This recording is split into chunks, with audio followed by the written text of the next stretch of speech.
Okay, magandang hapon po sa inyong lahat mga kalahi. Pasensya na po sa ingay dahil mayroong mga nagsusumba dyan. Mahirap naman patigilin dahil ang lalaki ng katawan nila. Anyway, bigyan po natin ng isang magandang komento. Ito pong pahayag ng ating Vice President Sara Duterte. Ang ICC ay tuta ni Trillanes at ni Marcos, ha? Mukhang full attack na po dito si BP Sara sa ICC. Hindi kaya nagkasundo si BP Sara at si Trump dito po sa paglabanan ang ICC, ha? Baka mayroong naging dialogo, pag-uusap si BP Sara at si Trump kasi parehas nilang linalabanan ngayon. Si Trump matagal na, pero si BP Sara mukhang ngayon lang umatake si BP Sara dito po sa ICC. At maganda po ito para sa kandidatura ni BP Sara sa 2028 kung susuportahan siya ni Trump. Di po ba? Talakayin natin yan mamaya. So ito po yung pahayag ni Vice President Sara Duterte. Ang ICC ay tuta ni Trillanes at ni Marcos because the ICC has no other case except for the case of former President Rodrigo Duterte. Yan lang ba ang nililitis ng ICC sa ngayon? Isang kaso lang? Si Tatay Digong lang? And they found what? They found Marcos, Trillanes, and Manny Maleta in the Philippine case. Maleta ang pinag-uusapan nito. So, hindi ko alam, no, kung ngayon lang umatake si BP Sara dito sa ICC.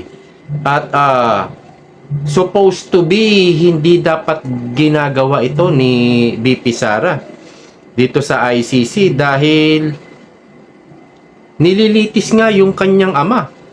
So pag inatake mo siya o pag inatake mo yung ICC, hindi mabibwisit, magagalit sa iyo to. Napapansin nyo ba? Nasusundan nyo ba ako? Nagigets nyo ba? Hindi po dapat, di ba? Hindi po dapat umaatake si BP Sara unless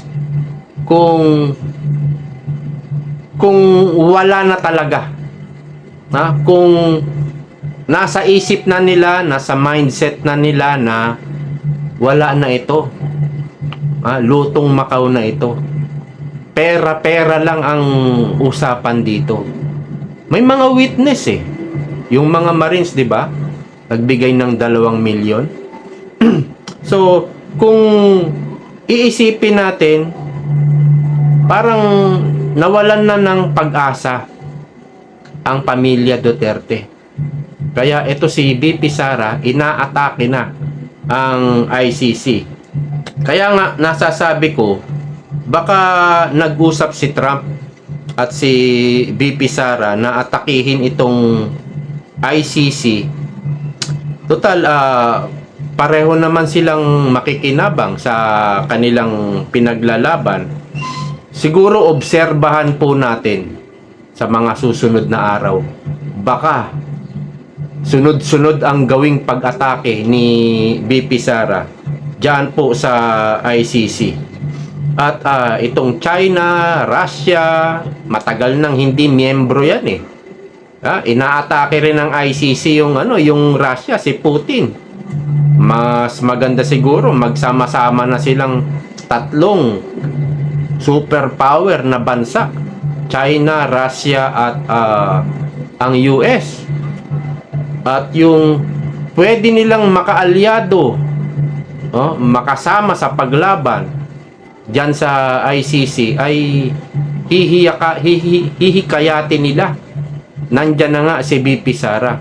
Ngayon, bakit naiisip ko ito na posible na makipagdialogo si Trump at si VP Sara, telepono lang okay na eh. Pwede po yan eh. Pwede po yang mangyari dahil ang ating Vice President is the future President. Kung wala lang kung wala lang dayaan, kung magiging maayos lang ang eleksyon at maaari ngang suportahan, protektahan ni Trump si VP Sara sa 2028 dahil nga siya ay isang future president, no? So, dito po sa nakikita ko, mas magandang obserbahan natin, hintay-hintayin natin na kung magiging sunod-sunod ang pag-atake dito ni VP Sara sa ICC. At yung mga leader na yan, alam yan na si VP Sara ay malakas para sa kandidatura ng pagka-presidente sa 2028 dito sa Pilipinas. May mga nagre-report dyan sa mga leader na yan. Kasi tinitignan nila lahat ng bansa kung ano na yung resulta ng eleksyon at bago pa man ang eleksyon. May mga nagbabalita dyan. Halimbawa kay Trump, kay Putin. May mga nagre-report dyan. Mr. President, nangunguna pa rin si Vice President Sara Duterte. At mukhang walang pwedeng tumalo. Unless na may gawing dayaan o ganun nga. May nagre-report dyan sa mga leader ng bansa. Inaalam din ng mga leader ng bansa yan. At dahil nga si Bongbong Marcos ay hindi pumayag sa kahilingan ni Marco Rubio nung nagpunta dito, tinawagan pa ni Trump. Tinawagan pa siya ni Trump. Kaya lang hindi na talaga, wala nang magawa si Bongbong Marcos kasi pag pumayag siya, palayain na si Digong. 'Di ba? Ganun ang mangyayari, ayaw niya. Kasi pag lumaya si Digong, lalong lalakas. Baka lalong lumabas ang mga tao at mapatalsik si Bongbong Marcos. Dahil marami ng ebidensya laban sa kanya, sa pamilya niya, at sa lahat ng mga magnanakaw. Ang dami pong may hawak na ebidensya. Si Saldico, Lebiste, yung mga dating cabinet member niya, mga Marines na testigo, maraming pwedeng magbagsak sa kanya. Kaya hindi siya papayag na makipagkasundo sa Amerika doon sa kahilingan nga ng Amerika na gurgurin itong ICC. At ang Pilipinas po, talagang gusto nila na makaalyado nila ang leader dyan dito sa atin. Dahil very strategic po ang ating bansa. Kumbaga, tayo po yung gate ng Pacific Ocean. Tayo yung gate papasok at palabas. Kaya very strategic. Kailangan talaga na at least hindi mo man kaalyado, hindi mo kaaway ang leader ng Pilipinas. Kasi nga kailangan ito pag nagkagulo na, pag nagkagera na. Yan talaga ang bansang Pilipinas. Talagang very strategic pagdating sa Pacific. Ang Amerika, mahalaga lang naman sa kanila EDCA. Yung EDCA naman, batas po yan. Parang system loss lang yan . Yung system loss, parang 20 years na natin naririnig yan sa mga politiko. At yung mga kumakandidatong yung iba nanalo, yung iba natalo. Matagal na po yung system loss na yan. At wala pa rin hanggang ngayon. Nandyan pa rin yan. Kasi yung iba, politiko rin ang nagpoprotekta, yung mga lawmakers. At itong Pax Silica, kung napanood nyo, hindi nagkomento si VP Sara. So, interesting yun. Ha? At parang hindi niya alam. Parang hindi niya alam. Pero alam niya yun. Dahil nga siguro sa naiisip natin yung dialogo.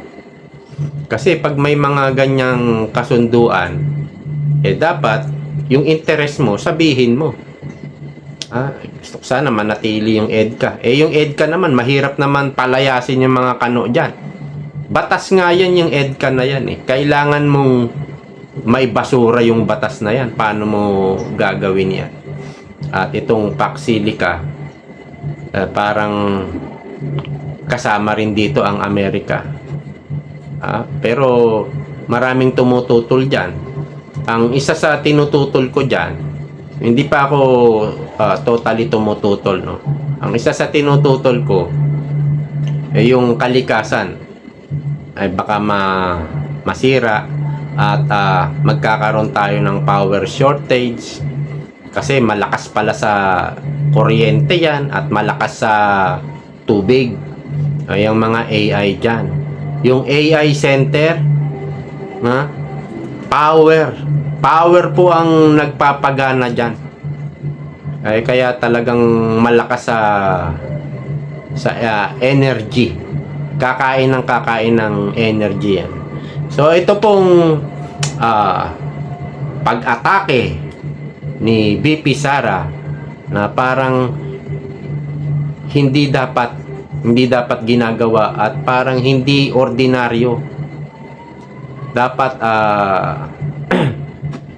subaybayan natin kung magiging itong sunod-sunod na pag-atake sa ICC. Kasi malinaw, ang ICC tuta ni Trillanes at ni Marcos. Biruin mo, sabihin mo yan. Ngayon, malalaman ba ito ng ICC? Nandun pa yata siya sa dahig nung sinabi niya yan. Malalaman, mababalitaan po ito ng ICC. Baka si Trillanes ang magbalita pa nito.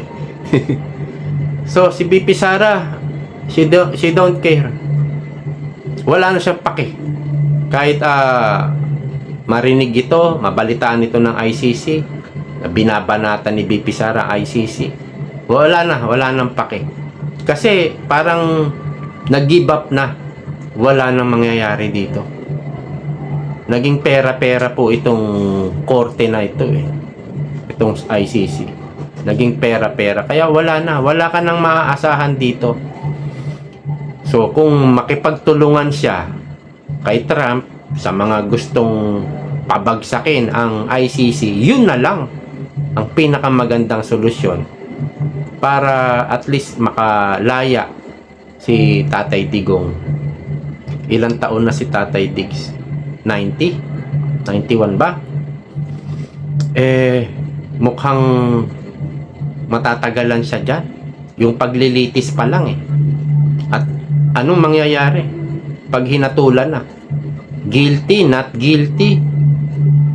Parang sa tipo ng parang wala ka nang maaasahan. Parang hahatulan ng guilty dito si Tatay Digong. At hindi na nga siya bata. Baka dun siya malagutan pa ng hininga.